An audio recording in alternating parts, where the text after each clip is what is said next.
Kalian pasti pernah ngebayangin kenapa banyak orang yang dia itu udah nggak punya apa-apa, nggak mampu, nggak ada duit, nggak punya banyak duit, tapi ya udah mereka itu hidupnya itu aman-aman aja gitu. Mereka seakan-akan ya udah nothing tulus aja gitu. Mereka beralasan kalau misalnya rezeki itu udah diatur, tapi di belakang itu semua ya udah mereka cuma rebahan, cuma tiduran, cuman ya bisa dibilang nggak ada usaha lah buat bekerja untuk mencari pekerjaan segala macamnya. Dan kenapa banyak orang yang seperti ini? Kalau misalnya lu termasuk salah satunya, berarti lu akan miskin untuk selamanya. Hello guys, welcome in Bang Ari Jonang. Jadi kali ini gue mau sharing kalian ada 5 tanda kenapa orang miskin itu akan menjadi miskin untuk selamanya guys ya. Dari ente lahir sampai ente dewasa, atau bisa dibilang sampai ente ada di liang lahat. Yang pertama tentunya karena ente itu lebih sering menghabiskan uang dibandingkan untuk menabung. Banyak orang mungkin berekspektasi kalau misalnya kalau udah kerja pasti banyak duit. Kalau udah kerja gue pengen beli semua yang gue pengen inginkan. Boleh lah.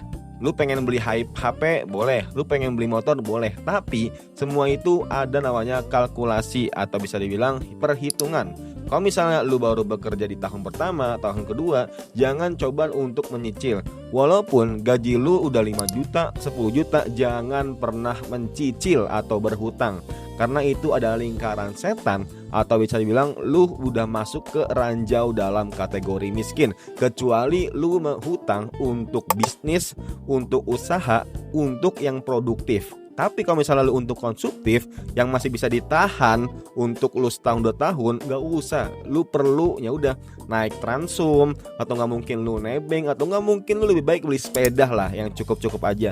Hitung-hitung sekaligus olahraga guys ya. Intinya lu jangan pernah menghutang atau mencicil, karena ketika lu udah awalnya itu ketagihan mencicil, mungkin lu 1, 2 kali, 3 kali, 4 kali gak kerasa lah. Kalau misalnya ya elah bang, sekali aja bang. Nah tiba-tiba nanti one day lu akan mikir kalau misalnya kemarin kayaknya gue udah hasil ngurusin, gue mau nyicil lagi ah. Nah ujung-ujungnya apa? Ya udah sekali, 2 kali, 3 kali, 4 kali nggak akan terasa tiba-tiba lu udah 99 kali gitu mencicil.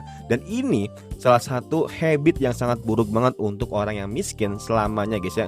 Karena gue yakin seberapa banyaknya lu minjem, pasti ada satu momen dimana lu akan susah bayar.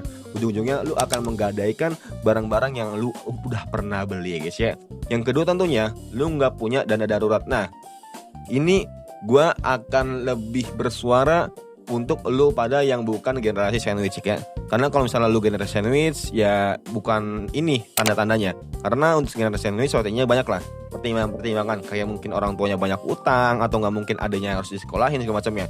Tapi kalau misalnya lu bukan generasi sandwich, lebih baik lu punya dana darurat 6 kali pengeluaran dalam bentuk cash atau dalam bentuk di ATM. Sisanya ngapain bang? Ya udah tuh investasiin aja gitu. Mau itu lu dalam bentuk emas, dalam bentuk saham, dalam bentuk trading, kripto segala macamnya.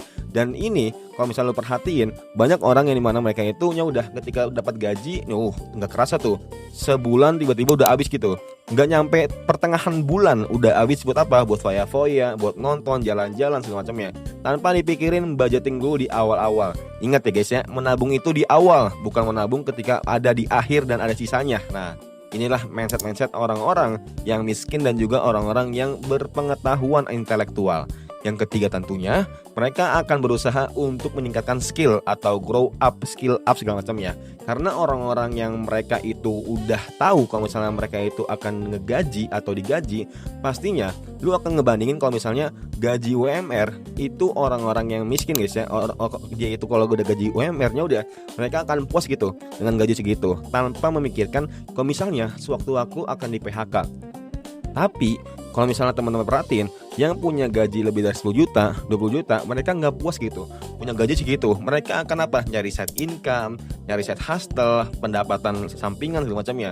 Mereka nyari duit itu bukan mereka itu untuk foya-foya, enggak. Tapi mereka kumpulkan, mumpung masih muda ya guys ya, mumpung masih muda, tenaga masih banyak dibandingkan scrollnya, udah mereka cari pekerjaan sampingan, diinvestasikan untuk apa? Untuk ketika mereka udah tua, untuk menjadi senior, untuk menjadi apa? Bahasanya udah umur 40-an, 50-an, mereka akan memetik semua penghasilan atau kemanisan yang mereka pernah investasikan di umur 20-30 tahun guys ya. Lu nggak harus nunggu umur 30 untuk investasi. Lu nggak harus nunggu umur 29-28 untuk investasi di jangka panjang. Lu harus umur dari sekarang. Walaupun lu udah umur 25, 26, nggak ada kata telat guys ya untuk investasi jangka panjang lu ketika lu nanti di hari tua. Nah mungkin menurut kalian gimana? Apa sih tanda-tanda untuk menjadi orang miskin untuk selamanya? Apakah tanda-tandanya itu ada di lu pada? Coba tulis aja di kolom komentar. Semoga bermanfaat and next time. Bye.